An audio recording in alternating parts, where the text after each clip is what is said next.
আসসালামু আলাইকুম everyone. BPL এর 26তম ম্যাচে আজ সন্ধ্যা 6টায় মুখোমুখি হচ্ছে রাজশাহী ওয়ারিয়র্স এবং সিলেট টাইটান্স দল। রাজশাহী ওয়ারিয়র্স তারা 8 ম্যাচে 6 জয়ে 12 পয়েন্ট নিয়ে পয়েন্ট টেবিলের শীর্ষে আছে এখন। তবে যদি তারা সিলেট টাইটান্সকে হারাতে পারে সেক্ষেত্রে কিন্তু তাদের 14 পয়েন্ট হয়ে যাবে।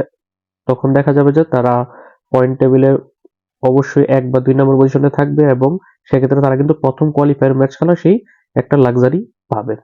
সেই হিসাবে তারা অবশ্যই সিলেট টাইটান্সকে ছাড় দিবে না এবং তারা অবশ্যই ম্যাচটা জয়লাভ করে শেষ ম্যাচের আগে তারা প্রথম কোয়ালিফায়ার ম্যাচ নিশ্চিত হতে চাইবে। এখন এই গুরুত্বপূর্ণ ম্যাচে সিলেট টাইটান্সের এগেনস্টে রাজশাহী ওয়ারিয়র্সের একাদশটা কিরকম হবে সেটি নিয়ে আজকের ভিডিওতে আলোচনা করব। রাজশাহী ওয়ারিয়র্সের একাদশে কমপক্ষে একটি পরিবর্তন এবং সর্বোচ্চ 2টি পরিবর্তন হতে পারে। কমপক্ষে একটি পরিবর্তন এবং অবধারিত পরিবর্তনটা হতে যাচ্ছে সংযুক্ত আরব আমিরাতের ওপেনার ব্যাটসম্যান মোহাম্মদ ওয়াসিমের পরিবর্তে একাদশে আসবে পাকিস্তানের ওপেনার ব্যাটসম্যান সাহিবজাদা ফারহান। আমি আমার আগের ভিডিওতে রাজশাহী ওয়ারিয়র্সকে নিয়ে করা ভিডিওতে আমি জানিয়েছিলাম যে মোহাম্মদ ওয়াসিম তার চুক্তি শেষ হয়ে গেছে, যার কারণে সে দেশে ফিরে গেছে। আর অন্যদিকে সাহিবজাদা ফারহান দলের সাথে দেশে জয়েন করেছে। মূলত ফারহানের বিকল্প হিসেবে ওয়াসিমকে নেওয়া হয়েছিল। ওয়াসিম 4 ম্যাচ খেলে সে দেশে ফিরে গেছে। এখন স্বভাবতই সাহিবজাদা ফারহানের একাদশে ফিরবে সেই মোহাম্মদ ওয়াসিমের জায়গাতেই। এছাড়া আর কোনো পরিবর্তন হবে কিনা বা ওই যে একটা পরিবর্তন হতে পারে সেটা নিয়ে যদি আমরা আলাপ করি, গত ম্যাচে আমরা দেখেছি ওপেন করেছিল ওয়াসিম এবং তানজিদ তামিম। এর মধ্যে ওয়াসিমের জায়গাতে এখন সাহিবজাদা ফারহান চলে আসবে। তানজিদ তামিম গত ম্যাচে অনেকদিন পর ফর্মে ফিরেছে। বিপিএল এটাই তার সর্বোচ্চ ব্যাটিং স্কোর ছিল, 43 বলে 76 রান করেছে, 76 স্ট্রাইক রেটে, সে তো থাকছেই। তিনে অধিনায়ক শান্তত নামবে, 4 নম্বরে মুশফিকুর রহিম থাকবে। যদিও মুশফিকুর রহিম কিন্তু এবারের বিপিএল এ একদমই ভালো পারফর্ম করতে পারছে না। শুরুর দিকে 1-2টা ম্যাচ ভালো করেছিল, তারপর কিন্তু একদমই পারফর্ম করতে পারেনি। গত ম্যাচে 19 বলে মাত্র 12 রান করেছে। তারপরেও হয়তোবা তার মুশফিকুর রহিম বড় একটা নাম, তাকে একাদশে রাখবে। 5 নম্বরে জিমি নিশাম নেমেছিল এবং জিমি নিশাম নেমে 10 বলে 14 রান করে অপরাজিত ছিল। আবার বল হাতে উইকেট না শিকার করলেও 3 ওভারে মাত্র 17 রান দিয়েছে। তাই জিমি নিশাম তো থাকছেই, আর জিমি নিশাম তো থাকার কথাই, পারফর্ম করুক আর না করুক। 6 এবং 7 নম্বরে নামার কথা ছিল রায়ান মাল এবং এস এম মেহরবের। দুইজনের কেউই ব্যাট করার সুযোগ পায়নি। তাই দুইজনই একাদশে টিকে যাবে। আবার বল করার সুযোগ পায়নি এস এম মেহরব, কিন্তু রায়ান মাল 1 ওভার করেছে, কিন্তু এর বেশি সুযোগ পায়নি। সেই হিসাবে রায়ান মাল এবং এস এম মেহরব দুজনই একাদশে টিকে যাবে।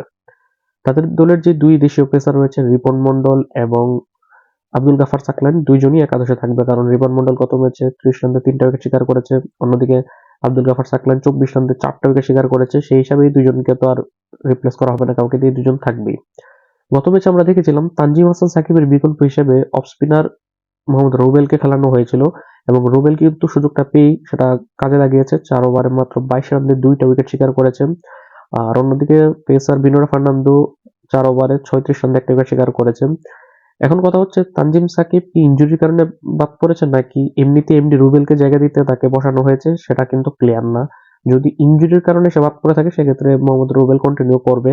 অন্যদিকে যদি ইনজুরি না কারণ দেখিয়ে যদি তাকে বিশ্রাম দেওয়া হয়ে থাকে সেক্ষেত্রে কিন্তু যদি তানজিম সাকিব আবার একাদশে ফিরে সেক্ষেত্রে কিন্তু এমডি রুবেলের জায়গাটা হারাতে হতে পারে। তবে আমি মনে করি তানজিম সাকিবকে একাদশে আনতে গিয়ে এমডি রুবেলকে বসানোটা ঠিক হবে না। এমডি রুবেল একটা ভালো পারফরমেন্স করেছে, তারও আরো একটা কমপক্ষে ম্যাচ সুযোগ দেওয়া উচিত।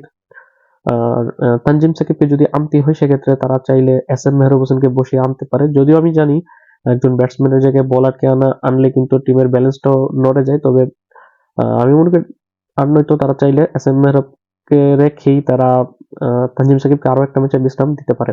অন্যদিকে বিনোরা ফার্নান্দোকে গত ম্যাচে খেলানো হয়েছিল, তারপরও আগামী ম্যাচে তাকেই খেলানো হবে। বিনোরা ফার্নান্দোর জায়গাতে এর আগের ম্যাচে খেলেছিল, গত ম্যাচে আগের ম্যাচে সন্দীপ লামিচানি খেলেছিল এবং সন্দীপ লামিচানি কিন্তু ভালো বোলিং করেছে। ব্যাক টু ব্যাক 2টা ম্যাচে কিন্তু 4 ওভারে 21 রানে 1 উইকেট শিকার করেছে, 2 ম্যাচে 2 উইকেট।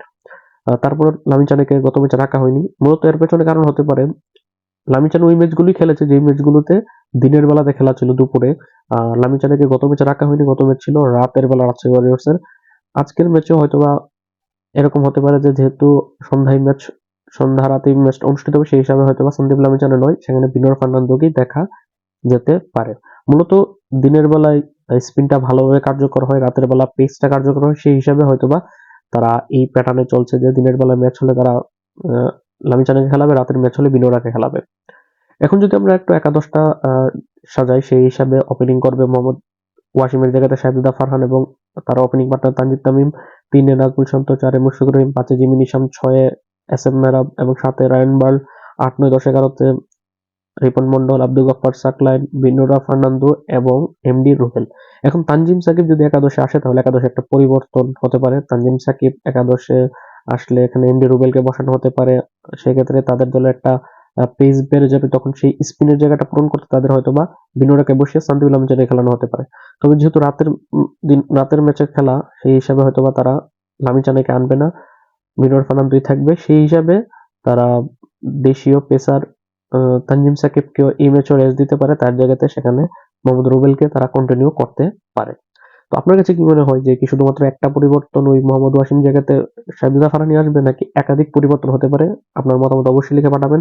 পাশাপাশি আপনাদের কাছে কি মনে হয় যে সিলেট টাইটান্সকে হারিয়ে 14 পয়েন্ট নিয়ে প্লে অফে প্রথম কোয়ালিফায়ার ম্যাচ নিশ্চিত করতে পারবে কিনা রাজশাহী ওয়ারিয়র্স দল, নাকি সিলেট টাইটান্সের কাছে তারা ম্যাচটি হেরে যাবে? কোন দল জিততে পারে সেটা অবশ্যই কমেন্টে জানাবেন। পাশাপাশি আপনার পছন্দের একাদশটি, রাজশাহী ওয়ারিয়র্সের পছন্দের একাদশটি অবশ্যই কমেন্টে জানাবেন। আল্লাহ হাফেজ।